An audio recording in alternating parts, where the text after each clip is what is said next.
All right, today we're gonna work on putting, I got a new crush washer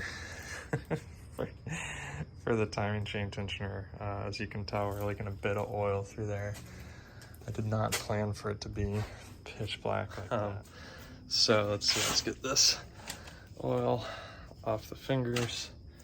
And then got the new one here from FCP. Let's see. Yeah. New washer.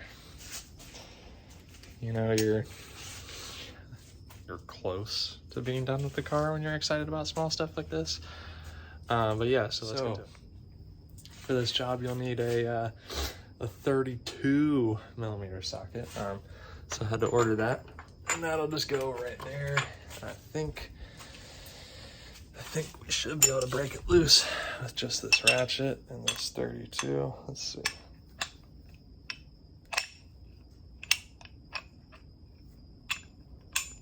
Yeah, like that, just like that, just like that. And just put it on there, and then you just break it loose, just like that, you know. Simple as. There's really no trick to it. No trick to it. Yes, and then we just take this out, and great, it's gonna pour oil everywhere because there's oil in the car. So maybe we'll wait on that. What we can work on is the alternator. I have blue wire over there, I think. Not the same blue wire, but I have blue wire. So we're gonna pull this out. I'd run this back into that fuse box that I added in there. I think that was the wrong way to do it. That's the signal wire off the alternator.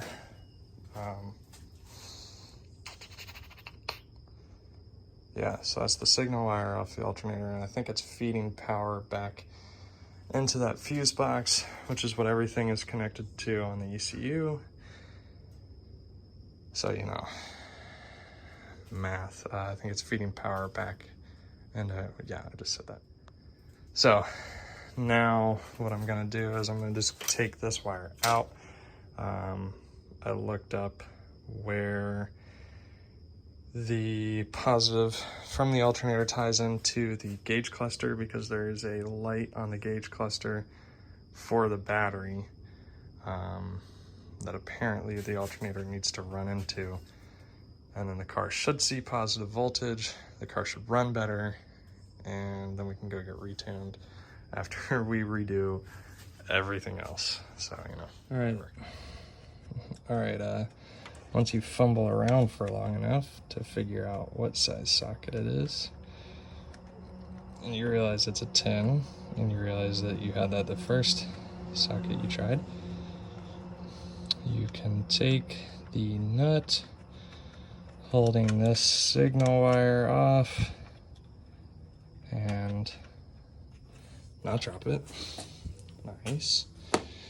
And set it there, and then you can take the signal wire and you can take it out.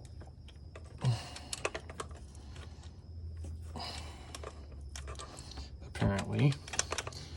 And then once you fiddle around long enough, you can cuss out the guy that worked on the car last, being you, for putting too small of an eyelet on the stud side of the alternator. So I don't think I have any eyelets bigger than this, so I'm not going to go any farther tonight, because I've already stabbed myself in the finger as well. So I'm gonna wait, and I'm gonna pick up another eyelet for this tomorrow, and we'll pick back up where we left off. Maybe we'll change the oil in the car as well, so I have an excuse to do the timing chain tensioner. All right, so just got back from the parts store with the eyelets we need, as I almost trip and die. So I'm gonna wire up the alternator, and I was thinking about it. I'm just gonna test my speed here and see if I can swap out that washer on the timing chain tensioner without losing a whole bunch of oil. So we got this washer here. Gonna open that up. So go ahead and open that up. Get that washer out. If I can get it out of the bag one-handed. There we go. So, new washer there. Set a rag on top of the charge piping that all the oil will likely fall on. So now we're just gonna spin this out of here.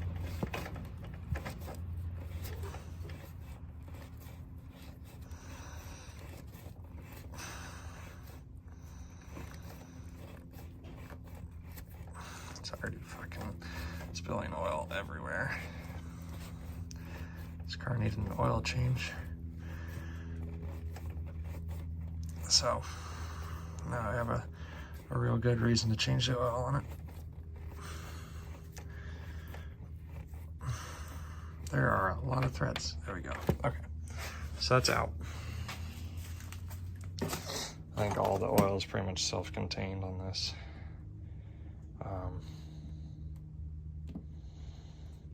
Actually, doesn't look like there's a washer on it. Let me figure that out. All right, so there was a washer on it. Went ahead and took it off, replaced it with the new one. So now we just got to line up this slot with the timing chain and tighten it down in there. So we'll see, or not the timing chain, but the chain guide itself. So that's fun. So yeah. Let's see, I think that might have been it. All right, so now we just got to go about tightening this back in there. And then we'll get the torque wrench out, and you set it to 29 foot-pounds for the time. All right, so now that we got 29 foot-pounds, we'll just go in here like so. It's basically not really going to be any force, just like that. So that should be good now. Shouldn't leak anymore. So now we'll try and tackle the alternator. All right, so we got both ends of our signal wire here. I still need a heat shrink this side, but this is what's going to the car. So I'm gonna just slip the heat shrink over this. This is what'll be connecting to the alternator itself. I did go a little long, but so now we can lay it out in the car. I like to do kind of all the electrical work I can on the bench. So now, just have to connect it there, and we should be all set. All right, so just got to heat shrink that, and then that should be that. I've got it connected to the alternator down there, running back into the gauge cluster here.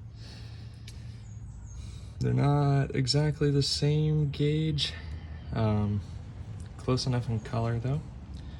Not that it matters, but you know, for OCD's sake. All right, well, it's now heat shrunk. It's all connected. So, should be good. So, between that and probably doing gas tank seals on the car, that's about all we can do here. So now then you just get it up to the shop and finish up some fab work on it, and hopefully go get it retuned. All right, so yeah, like I said, that's it's gonna be it for the day. Theoretically, the car should be done now. We're gonna have a couple more things that I'll do here. I have a new handbrake on the way. I ordered the new Coda built bolt-in handbrake setup, so I just need to order a master for that. Yeah, but kind of excited.